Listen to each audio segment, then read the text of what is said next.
Assalamualaikum warahmatullahi wabarakatuh. Bismillah walhamdulillah. Alhamdulillahillazi a'taz zakirin ma lam yu'ti ahadan minal alamin. Wa kataba alaihimul manazilal illiyin. Wa ja'alahum safwatal mu'minin. Wa ashhadu an la ilaha illahu wa la didda wa la mu'in. Wa ashhadu anna Muhammadan abduhu wa rasuluh asyrafus salihin. Allahumma salli wa sallim wa barik ala nabiyyina Muhammadin wa ala alihi wa ashabihi wa atba'ihim ila yaumiddin. Amma ba'du. Ketika usia kita dari hari ke hari semakin tua, maka pasti akan semakin membuka peluang untuk mendulang salah dan dosa. Salah dan dosa inilah yang seringkali menjadikan hidup seseorang menjadi hampa, merana, nelangsa, bahkan boleh jadi menjadi sengsara. Demikian pula saudara, ketika semakin jauh kaki kita melangkah, maka ujian, tantangan, dan beban hidup pasti akan semakin bertambah. Dan biasanya saudara, ketika orang menghadapi ujian musibah tidak kuat, atau dia salah dalam menghadapi musibah, maka seringkali hatinya menjadi resah, gundah, dan gelisah. Inilah saudara yang memang telah digariskan di dalam Al-Quran, terutama ketika kita melihat di dalam surat Al-Baqarah ayat 214. A'udzubillahi minasyaitonirrajim. Bismillahirrahmanirrahim.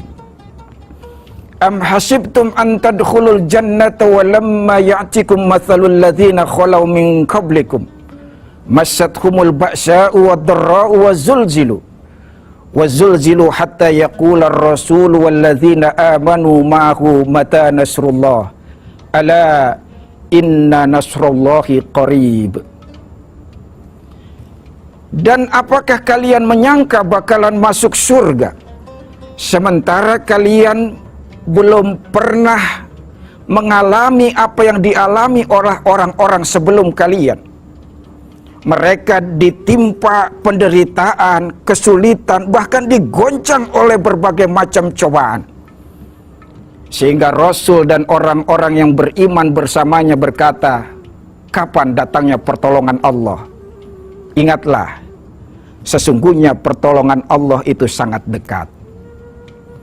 Saudara, para pemirsa TV One yang dimuliakan oleh Allah Subhanahu wa Ta'ala, di antara pertolongan Allah yang instan, yang telah disediakan oleh Allah, bahkan bisa langsung kita rasakan ketika masalah datang, tatkala mendera kesulitan dan susah akibat barangkali salah dan dosa serta maksiat yang diperbuat oleh seseorang, maka jawabannya, solusinya tidak lain dan tidak bukan melainkan kita diperintahkan untuk memperbanyak berzikir kepada Allah Subhanahu wa Ta'ala.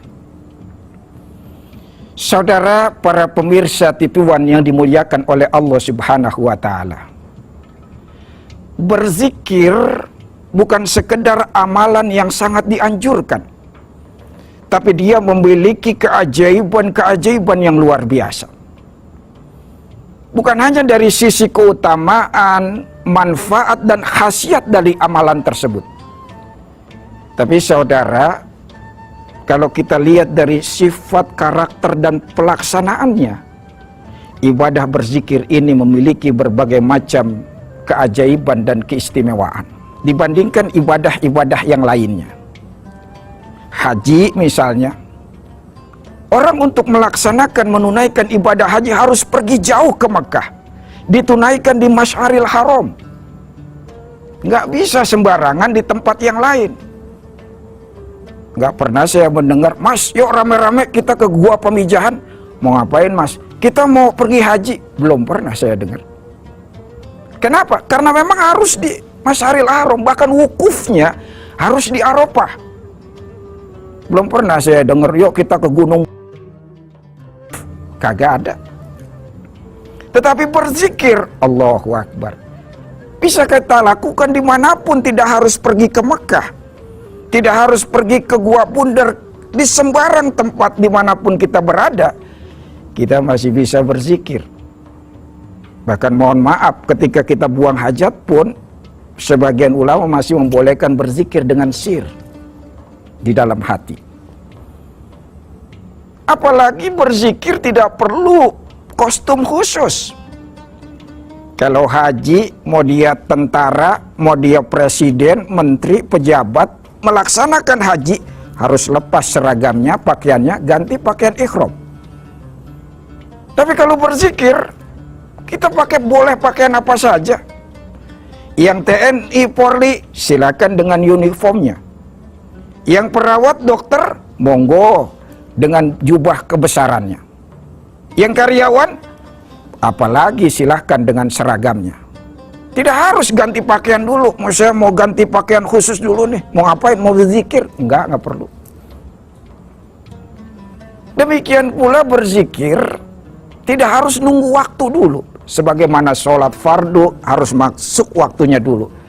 Belum masuk waktu fardu sholat, kita udah kerjakan, nggak sah. Tapi berzikir nggak perlu nunggu waktu. Lama banget dah lebaran, emang mau ngapain?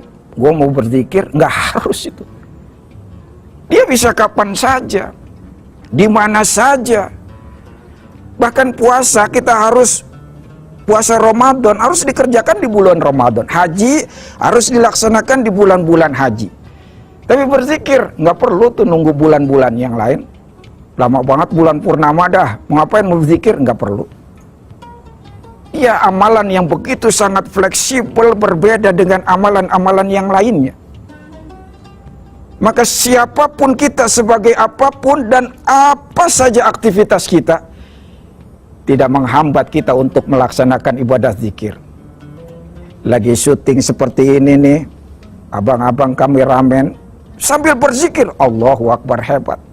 Sambil berkendara, sambil aktivitas apapun, ketika mengobrol dan lain sebagainya, di mana saja kita bisa berzikir kepada Allah Subhanahu wa taala. Masya Allah.